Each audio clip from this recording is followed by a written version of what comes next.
Saya dari Lokal C.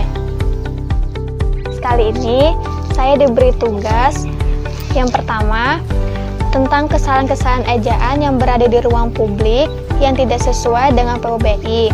Kesalahan kata tersebut yang pertama tentang penulisan kata, yang kedua tentang penulisan kata serapan. Lalu tugas kedua menjelaskan tentang 3 jenis paragraf secara konteksnya. Kita dapat mengetahui kesalahan-kesalahan kata yang berada di ruang publik dan memperbaiki kesalahan tersebut sesuai dengan KBBI maupun menerapkannya di kehidupan sehari-hari kita. Yang pertama, amat murah.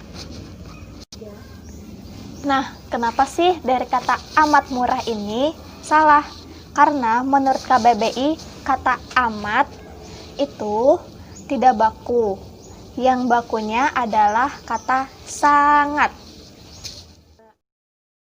Dijual. Kenapa kata dijual di sini salah? Karena kata sambung di ini seharusnya dirangkai dengan kata jual. Dan kata di yang dipisah itu menandakan kata tempat. Sedangkan kata dijual di sini tidak menandakan tempat. Yang ketiga, kata di sepanjang. Nah, kata di sepanjang ini salah karena kata sambung di sini harus dipisah. Kebalikannya dari contoh yang kedua. Karena kata sambung di sini menandakan tempat, jadi harus dipisah. Yang keempat, kata standar. Kenapa kata standar ini salah? Karena kata standar ini kata tidak baku dari kata standar atau yang diajar STARDAR. 5. Kata kran. Kata kran itu kata tidak baku dari kata keran atau KERAN. 2. Kesalahan pada penulisan kata serapan. Contoh yang pertama, ustadz. Kata ustadz berasal dari kata serapan bahasa Arab. Menurut KBBI, kata ustadz di sini salah. Yang benar adalah memakai Z atau USTAZ. Contoh yang kedua, kata tahfidz. Kata tahfidz berasal dari kata serapan bahasa Arab. Tetapi menurut KBBI, kata tahfidz di sini salah. Karena yang benar adalah memakai Z atau TAHFIZ. Contoh yang ketiga, laundry. Kata tersebut tidak tepat.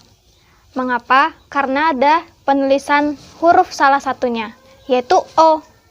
Yang benar adalah memakai A. Atau dalam pengejaan LAUNDRY.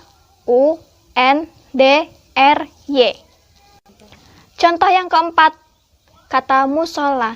Musola berasal dari kata serapan bahasa Arab. Tetapi menurut KBBI di sini salah. Karena musola adalah kata tidak baku dari kata musala atau MUSALA. Yang kelima, kata masjid. Kata masjid di sini salah karena salah satu hurufnya memakai E. Karena menurut KBBI di situ harus menggunakan huruf A atau MASJID. Lanjutkan dengan tugas kedua mengenai 3 jenis paragraf dari sisi kontennya. Yang pertama, paragraf naratif, yaitu paragraf yang kontennya berhubungan dengan jenis wacana narasi. Narasi adalah tipe wacana yang berisi kejadian atau kisah. Ciri-ciri paragraf naratif: memiliki banyak kalimat langsung, isinya berupa peristiwa atau pengalaman penulisnya, menonjolkan unsur utama seperti tokoh, latar, dan konflik, dan alur ceritanya kronologis menurut urutan waktu. Contoh menggunakan paragraf naratif. Pak Reza adalah salah satu guru honorer di Kabupaten Grobogan yang setiap hari mengajar di SDN 1 Karangrejo. Pekerjaan tersebut tetap ia lakukan hingga siang hari. Dari pekerjaannya sebagai guru honor, ia hanya mendapatkan balas jasa sebesar 500.000 sesuai UMP guru di Kabupaten Grobogan. Meskipun begitu, Pak Rudi menjalaninya dengan penuh keikhlasan demi mengamalkan ilmu-ilmunya. Yang kedua, ada paragraf deskriptif. Paragraf deskriptif adalah paragraf yang kontennya berhubungan dengan jenis wacana deskripsi. Wacana deskripsi adalah tipe wacana yang berisi penggambaran atau pemaparan dengan jelas, rinci, dan lengkap mengenai suatu hal, baik seseorang, suasana, benda, tempat, ataupun sifat. Ciri-ciri dari paragraf deskriptif: menggambarkan atau melukis sesuatu. Penggambaran tersebut dilakukan sejelas-jelasnya dengan melibatkan kesan indera. Membuat pembaca atau pendengar merasakan sendiri atau mengalami sendiri. Contoh dari paragraf deskriptif: langit Grobogan mulai terang. Walau jalan raya sempit, tidak sedikit kendaraan yang memadatinya dan terdengar menderu. Anak sekolah mendominasi jalanan tersebut. Pekerja pun turut meramaikan jalanan dengan terburu-buru. Perlahan keramaian kendaraan di jalan berkurang hingga siang hari. Meskipun jalanan sempit, namun pepohonan di sekitar jalanan meneduhi para pengguna jalan. Yang ketiga, paragraf argumentatif, yaitu paragraf yang kontennya berhubungan dengan jenis wacana argumentasi.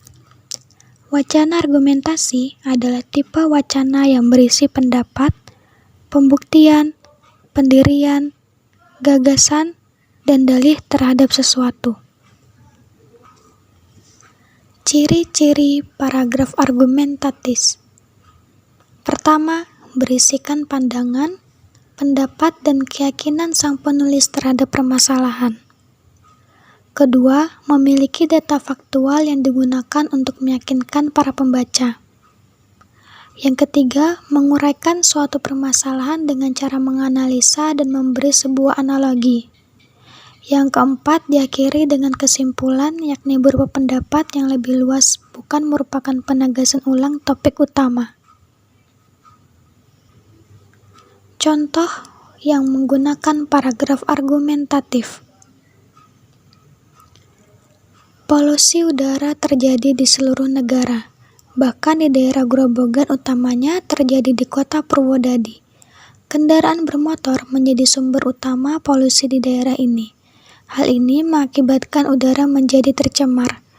Badan Lingkungan Hidup Kabupaten Grobogan mencatat bahwa tahun 2016 terjadi kenaikan tingkat kendaraan dari tahun sebelumnya, berakibat naiknya polutan udara sebanyak 125%.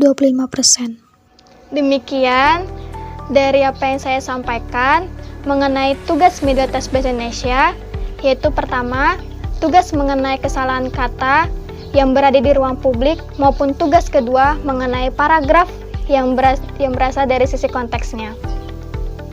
Salah khilaf mohon maaf, jika ada kesalahan kata, itu berasal dari saya pribadi maupun kebenaran hanyalah milik Allah Subhanahu wa Ta'ala. Assalamualaikum warahmatullahi wabarakatuh.